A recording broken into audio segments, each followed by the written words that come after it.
यादव आप लोगों का यूपी वाला चैनल में बहुत बहुत स्वागत करता हूं। आज हमारा जो है ये संस्कृत खंड है, इसमें देख लेते हैं पहले हमको कौन कौन सा चैप्टर पढ़ना है। जो सामान्य हिंदी वाले हैं उन लोगों को देख लेते हैं क्या क्या पढ़ना है संस्कृत खंड में। ये जो है पहला चैप्टर है भोजस्य उदार्यम। हमको जो है सबसे पहला चैप्टर ये भोजस्य उदार्यम पढ़ना है। उसके बाद संस्कृत भाषायाम महत्वम, और फिर तीसरा है आत्मज्ञ ये सर्वज्ञ, और चौथा है जातक कथा। फिर उसके बाद है सुबासी रत्नानी, फिर महामना मालवीय, और फिर पंचशील सिद्धांता। ये हमको जो है 10 पाठ पढ़ना है। ये जो है संस्कृत खंड से जो है हिंदी दिग्दर्शिका से लिए गए हैं।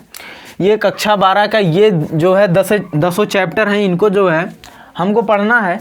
तो हम जो है भोजस्य उदार्यम इसको जो है फुल इस वीडियो में जो है फुल एक्सप्लेनेशन इनको जो है पूरा हिंदी में बताएंगे, पूरा हिंदी का अर्थ है। चलिए देखते हैं भोजस्य उदार्यम का जो है अर्थ क्या है, कैसे कैसे है, उसमें जो है बताते हैं। इसमें जो है राजा भोज की कहानी लिखी गई है, थोड़ा सा जो है लिया गया भोज प्रबंध से ये लिया गया है, थोड़ा सा खंड है। तो इसमें जो है हिंदी का मतलब हिंदी का पूरा सार देखते हैं। तो तदह कदाचित द्वारपालम आगत्यम महाराजम भोजम प्राह देव कौपीनावेशौ विद्वान् द्वारि वर्तते इति राजा प्रवेशयति प्राह तदह प्रविष्ट सब कवि सह कवि भोजम अवलोक्य अद्य मे दरिद्रविनाशो भविष्यमिति मत्वा तूर्णौ मुमोचे राजा तमालोक्य प्राह तबे किम रोदिषि इति तदा कविराह राजन अकर्णय्य मदगृहम स्थितम।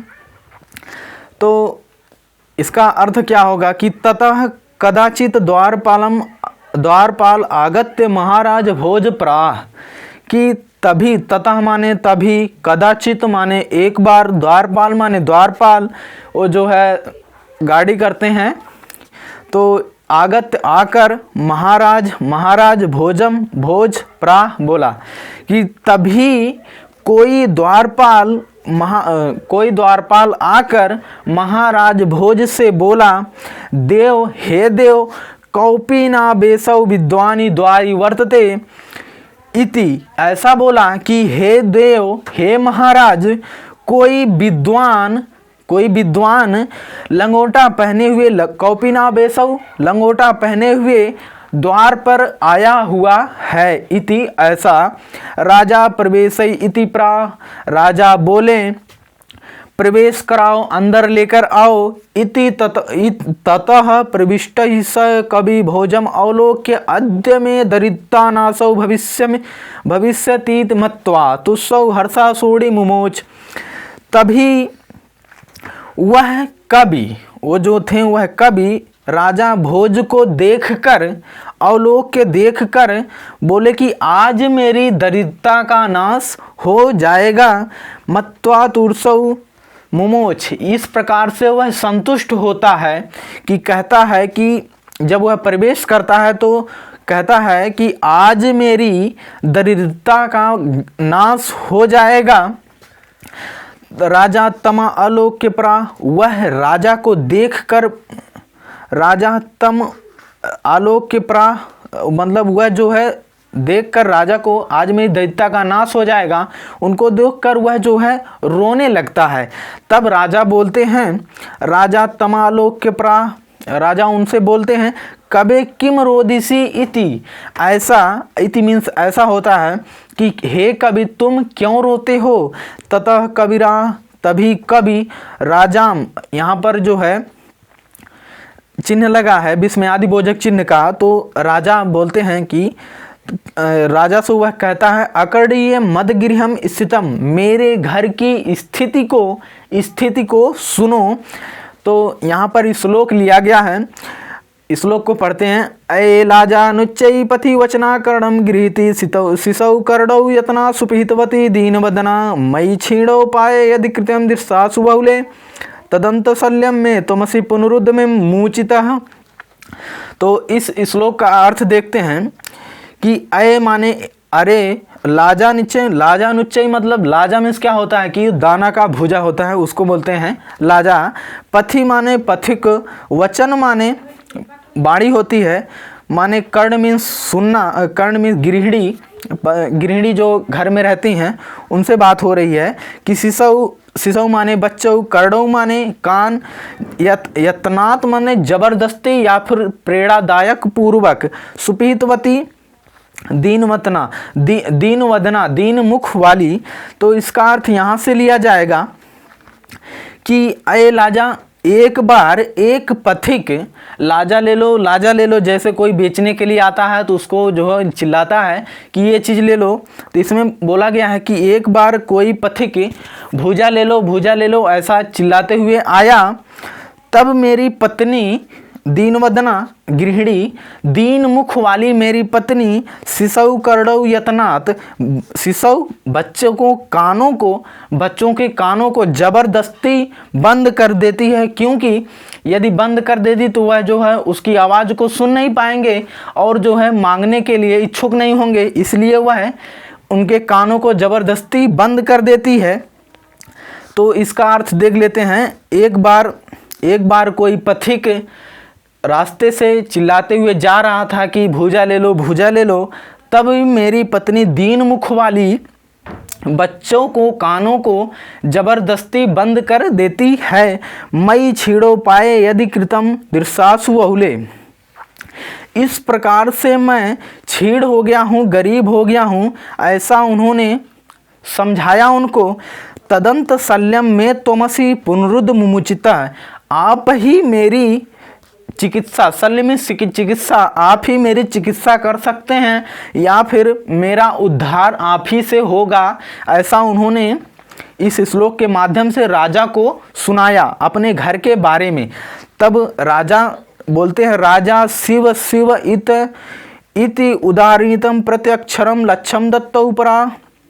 राजा बोले ठीक है, शिव मतलब अच्छा है, सुंदर है, इति उदारीतम प्रत्यक्षरम, इसी उदारता के कारण उन्होंने उनके प्रत्येक अक्षर प्रत्यक्षरम, प्रत्येक अक्षर पर लक्ष्यम दत्तौ, लक्ष्यम मतलब लाख, ये प्रत्येक अक्षर पर 1 लाख रुपया देकर बोले, त्वरित गच्छ गे, हम तुरंत घर जाओ, त्वद गृहिणी खिन्ना वर्तते, तुम्हारी गृहिणी मतलब पत्नी होता है, त्वद गृहिणी खिन्ना भवति वर्तते, तुम्हारी पत्नी खिन्ना उदास होगी, तो तुम्हारी पत्नी उदास होगी। अन्यदा भोजम श्री महेश्वरम नमितु शिवालभ्य गच्छतम, तदा कोपि ब्राह्मण राजानाम शिवसन्नौ प्राह देव। तभी अन्यदा माने एक बार राजा भोज श्री महेश्वरम, महेश्वर मतलब शंकर भगवान से यहाँ पर लिया गया है, इसका पर्यायवाची होगा शंकर जी का महेश्वर पर्यायवाची है। तो इसमें नमितु माने नमस्कार करने के लिए, पूजा करने के लिए, शिवालयम, शिव जहाँ पर मंदिर होता है उसको शिवालय बोलते हैं। एक बार राजा भोज शंकर जी के मंदिर में जाते हैं, मतलब जाते हैं। तदा कोपि ब्राह्मण राजम शिव सन्निधितौ प्राह, तभी कोई ब्राह्मण राजा को देखकर बोला, प्राह माने बोला, हे देव, हे महाराज, कि अब उनको देखा राजा थे तो उनको लगा कि यहाँ से कुछ मिल सकता है, तो उन्हें जो है बताया कि यहाँ थोड़ा इस श्लोक में कहानी ली गई है, उस कहानी को थोड़ा बता दे रहे हैं कि जैसे शंकर भगवान को अर्धनारीश्वर भी कहा गया है, आधा नारी का रूप होता है, आधा जो है पुरुष का रूप होता है, इसलिए उनको जो है आप लोग जो है कैलेंडर में देखे होंगे। तो यहाँ पर उन फोटो की बात हुई है, तब इस श्लोक में लिखा गया है, अर्ध दानौ वैड़ा गिरजा प्रियम शिव स्यात्, देवत्थम जगति तले पुराहर भावे समुन्नशीलति, गंगा सागरम अम्बरम शशिकला नागदीप, क्षमातलम सर्वज्ञ तोम धीमश्वरम तमं त्वा मातु भिक्षाटनम। कि अर्ध माने आधा, दानव वैरिड़ा, दानव के वैरी अर्थात विष्णु, गिरजा प्रियम शिव स्यात्, गिरजा की पुत्री अर्थात पार्वती, देवत्थम माने देव, संसार पर देव का जगती तले संसार में पुराहर भावे पूर्ण प्रकार से अभाव समुन्न तले। यहाँ पर तो क्या हुआ कि आधा दानों के वैरी, मतलब आधा जो थे, आधा शरीर उनका जो है दानों के वैरी दुश्मन, दानों के दुश्मन जो है अर्थात विष्णु जी आधा लेकर चले गए। मतलब लक्ष्मी जो जी थी उनको जो है विष्णु जी लेकर चले गए, और जो पार्वती जी थी आधा शंकर जी को पार्वती जी लेकर चली गई। तो इस प्रकार से इस संसार में शंकर जी का अभाव हो गया, शंकर जी का इस संसार में अभाव हो गया।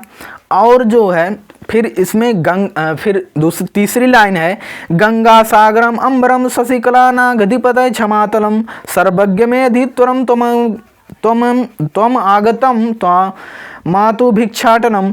गंगा सागरम, गंगा चली, और क्या हुआ, जो उनके सिर पर जो गंगा थी वो चली गई सागर में, गंगा चली गई सागर में। और अंबरम शशिकलाम, और जो चंद्रमा थी चंद्रमा चली गई आकाश में। और नागाधिपत, जो उनके गले में नाग था वो चला आया जमीन पर, यहाँ पर जमीन पर चला आ गया। और उनके पास एक चीज बचा था, देखिए कैसे वो चढ़ा रहा है, वो ब्राह्मण जो किस प्रकार से चढ़ा रहा उनको, कि सर्वज्ञ तम धीश्वरम। सर्वज्ञ मतलब उनका जो सारा ज्ञान था, क्या है कि उनका जो सारा ज्ञान था वो तुम्हारे में आ गया है। जो ब्राह्मण उनके में बोल रहा है कि उनका सारा ज्ञान तुम्हारे में आ गया है, तो क्या मैं तुम्हारे रहते हुए मैं भीख मांगूं, अच्छा भिक्षाटन करूं। ये यहाँ पर इन्हें किस प्रकार से चढ़ाया आप लोग देख सकते हैं। तब राजा तुष्टि तस्मै प्रत्यक्षरम लक्ष्यम दत्तौ अन्यदा राजा समुपस्थिता सीता प्राह देवी प्रभात वर्णयति सीता प्राह। तो राजा तुष्ट तस्मै प्रत्यक्षरम लच्छौ दत्ता, राजा संतुष्ट हुए। भाई जिसकी बड़ाई होगी वह तो संतुष्ट ही होगा, तो वह संतुष्ट होकर उनको प्रत्येक अक्षर पर एक एक अक्षर पर 1-1 लाख रुपया दिए भैया, 1-1 लाख रुपया दिए। तब फिर वहाँ से फिर आए होंगे घर, तब उनकी बात जो है लिखा गया है, अन्यदा राजा समुपस्थिता सीता प्राह। एक बार राजा जो उनके पास उपस्थित थी, देवी प्रभात वर्णने इति सीता, उन्होंने सीता से कहा। अब वहाँ पर वो रामायण वाली सीता नहीं है, ये जो है उनकी कोई रही होंगी उन्हीं के पास की, तो उनसे बोल रहे हैं कि सीता तुम भी प्रभात वर्णन, मतलब प्रभात का, सुप्रभात का जो सवेरा होता है उसका वर्णन करो। तो ऐसा उन्होंने बोला।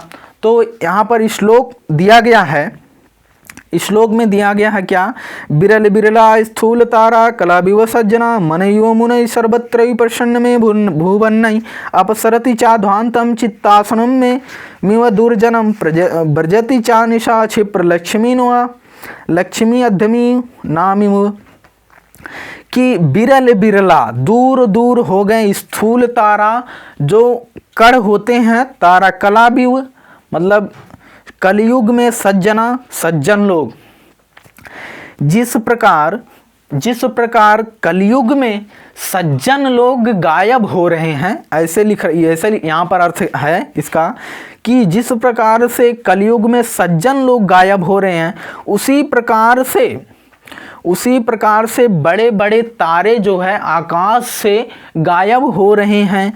मन इव मुनय सर्वत्र प्रसन्न में भुवन्न, और आकाश इस प्रकार से शांत है, आकाश जो है इस प्रकार से शांत है जैसे ऋषियों का मन जो है पूरा शांत रहता है। अपसरति चा ध्वांतम चित्तासनम में दुर्जन, और दुर्जन लोगों के मन से जैसे सज्जनता गायब हो रही है, उसी प्रकार से अपसरति चा ध्वांतम, ध्वांतम मतलब अंधकार, उस प्रकार से अंधकार भी हट रहा है, गायब हो रहा है, जैसे दुर्जन लोगों के मन से सज्जनता गायब हो रही है। ब्रजति चा निशा क्षिप्र लक्ष्मीन उद्यमिन्यो मिव। और जो है और रात, इसको जो है थोड़ा और बढ़ा करके यहाँ पर बोल रहे हैं कि रात, निशा मतलब रात होता है, कि रात इस प्रकार से जा रही है कि जैसे परिश्रम ना करने वाले लोगों के पास से, मतलब जो परिश्रम नहीं करते हैं, परिश्रम ना करने वालों के पास से जैसे लक्ष्मी चली जाती हैं, उस प्रकार से जो है रात भी जा रही है। अब यहाँ पर ये श्लोक हुआ ख़त्म। उसके बाद एक श्लोक और बचा है, उसको जो है बताते हैं। तब यहाँ पर ये श्लोक सुने राजा जी, राजा ये श्लोक सुने। उसके बाद देखिए क्या कहते हैं ये, राजा तस्मै लक्ष्यम दत्तौ कालिदास प्राह। राजा उनको एक श्लोक पर 1 ही लाख दिए। इससे पहले जो है जितने भी वो जो है ब्राह्मण थे, उनको एक अक्षर पर 1-1 लाख रुपया दिए। इसमें जो है बोले राजा तस्मै लक्ष्यम दत्तौ कालिदास, राजा ने उनको 1 लाख रुपया दिया और कालिदास से बोला, कालिदास प्राह, कालिदास से बोला, सखे हे मित्र तुमपि प्रभात वर्णने इति, तुम भी प्रभात का वर्णन करो ऐसा। ततः कालिदास प्राह, तभी कालिदास शुरू हो गए और मतलब बोले, ततः कालिदास प्राह, तभी कालिदास बोले, अभूत प्राची पिंगा रसपति रिव प्राप्य कनकम गच्छाय चंद्रौ बुद्ध जन इव ग्राम्य सदसी क्षणम क्षीस्तारा क्षीणास्तारा निरपतैवानुमध्य में परा नादीपा राजन्ते द्रमणि रहिता नामिव गुड़ा। तो इस श्लोक का अर्थ देखेंगे भाई कि अभूत प्राची पिंगा, अभूत माने हो गई है, कि पूर्व दिशा में पीले रंग की लालिमा छाई हुई है। वह किस प्रकार से दिख रही है, वह सोने के समान, कनकम में सोने के समान दिखाई दे रही है, कि पूर्व दिशा में जो लालिमा छाई हुई है वह सोने के समान दिखाई दे रही है।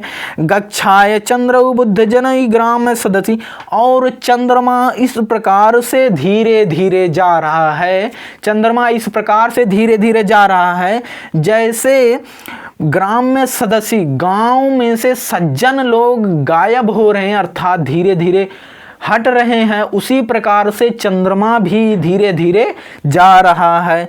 क्षणम क्षीणास्तारा इवानुमुद्ध परा, और क्षण क्षण तारे भी गायब हो रहे हैं, जैसे यहाँ पर नादीपा राजन्ते, इस दोनों लाइन का अर्थ जो है एक साथ में ही लिया गया है, तो बताना पड़ेगा। नादीपा राजन्ते द्रवणी रहिता नानमिव गुड़ा, जैसे नादीपा जैसे दिया होती है, दिया में तेल है, बाती है, लेकिन उसका जो काम होता है जलना, ठीक है, जो उसका काम होता है जलना वही नहीं है। तो इसका बोलेंगे अर्थ कि सज्जन लोग, मतलब जो राजा हैं, राजा का काम क्या होता है कि वह जो है प्रजा का पालन करे, प्रजा की देखभाल करे, तो उसका जो वही काम गायब हो रहा, अर्थात नहीं गायब हो रहा था, चला गया है। उसी प्रकार से क्षण क्षण आकाश से क्षण क्षण तारे भी गायब हो रहे हैं।